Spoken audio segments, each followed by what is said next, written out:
Hello everyone, this is Ryan with Bluebird Homestead. Today we'll be tackling several projects around the property. We had a pretty big storm that came through earlier this week, so we have some cleanup to do with that, and we have some footage to show you all too.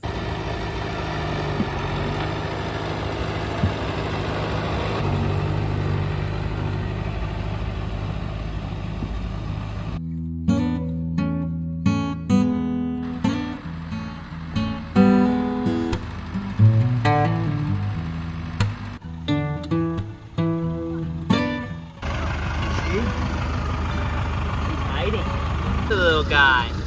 I've disrupted his home. He's kind of terrified. Alright, Colonel. It's alright.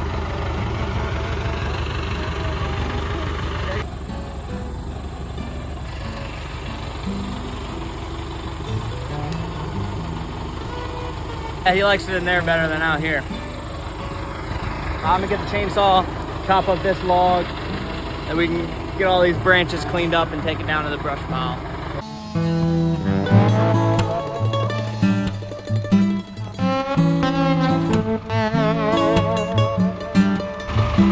Wanna drive?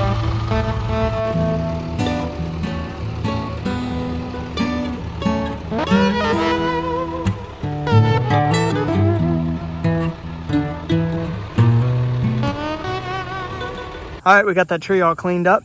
Got all the branches pushed on down to the brush pile down there. And I came in here and bush hogged a little bit. That tree fell down last winter, so it's one of those things we've been putting off. So it feels good to get that tidied up and get the field looking a little better. Got a good brush pile going here. We'll probably burn it this winter. Last winter I burned the big brush pile that we had after a big snow, and that worked out well. We're gonna try to drag this silt fence out with the tractor. Cara's hooked up to the silt fence, we're gonna drag it out.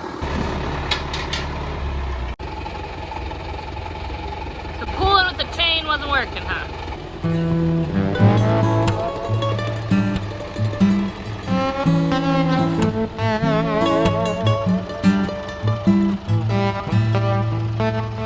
Well, the silt fence has been in there for almost a year. So it's doing its job, it's quite silted up. Guess I'll have to go get a shovel.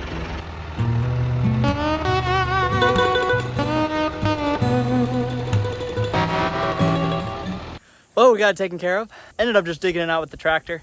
Pulling on it and kind of using shovels wasn't really working, so just scooping it back out was the best method. So it feels good to have that done. I came in here and bush hogged it all, so it's all kind of tidied up now.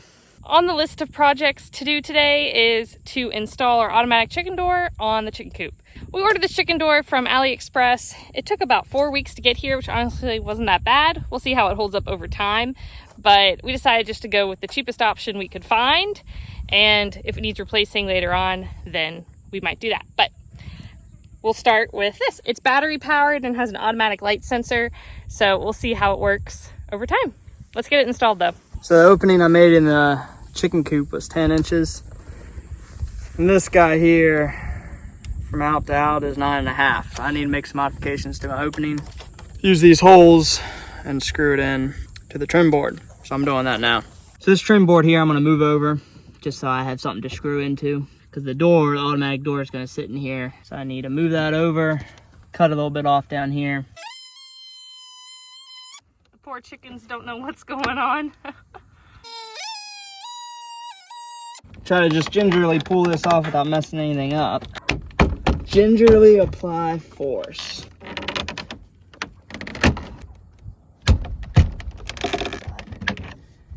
There. 8.5. Okay, that's good. Reckless.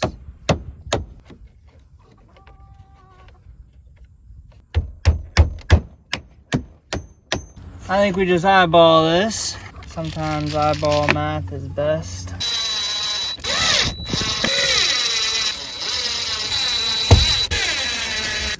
All right, so I think you just flip that up and hit the on switch. And it works. What do you think, girls and boy? You guys got a new door. All right, we got that new chicken door on. We'll see how that works once it gets dark. Hopefully that does the trick. Got the chickens moving on some fresh grass. They're loving all of that.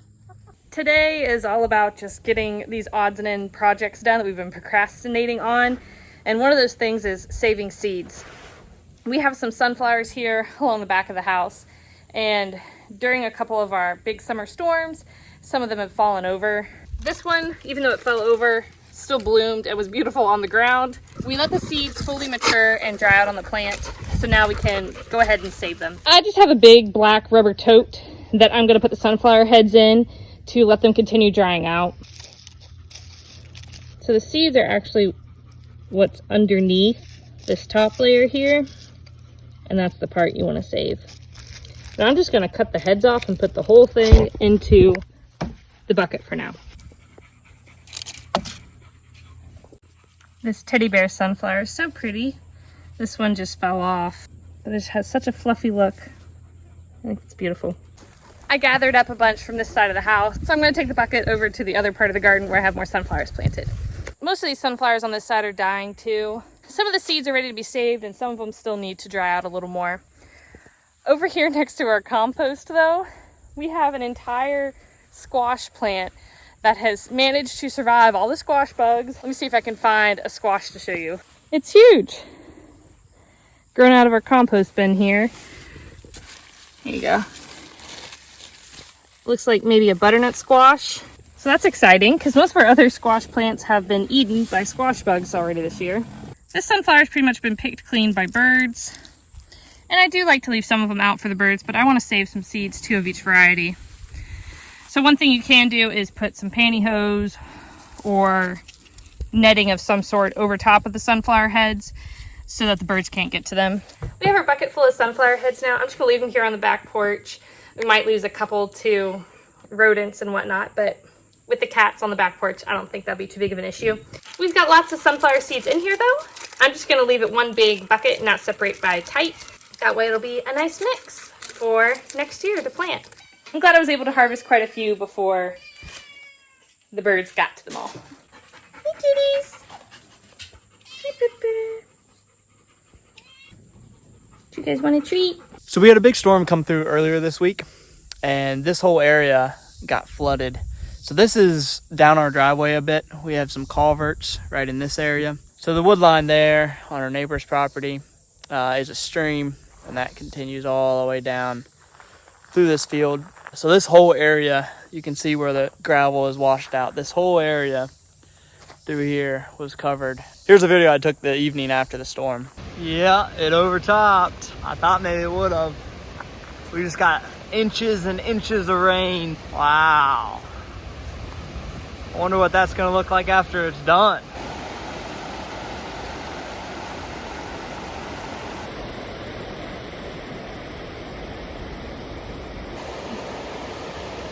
I'm curious to see how much of the driveway's left after all that.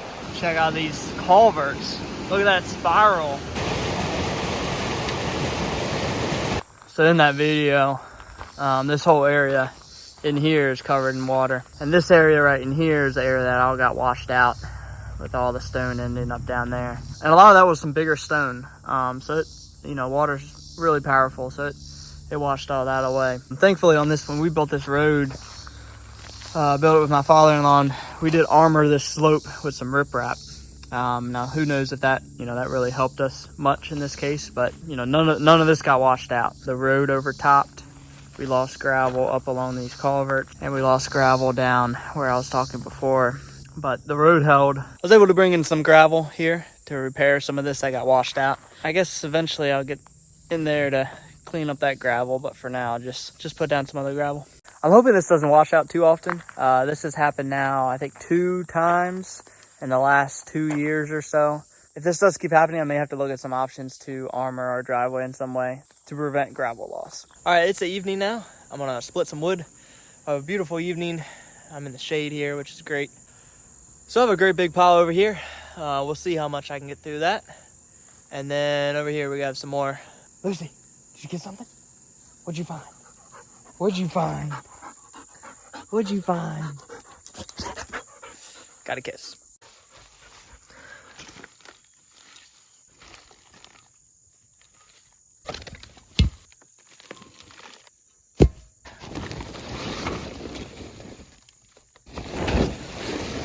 And of course, you know, in wood piles, that's where the wasps are gonna live. They got me pretty good. Got stung on both legs at least. Just trying to tame nature, right? Well, I cannot find a nest, so I'm just gonna start the wood splitter up and maybe that'll wire them up and I'll be able to see them. Oh well. Let's see what happens here.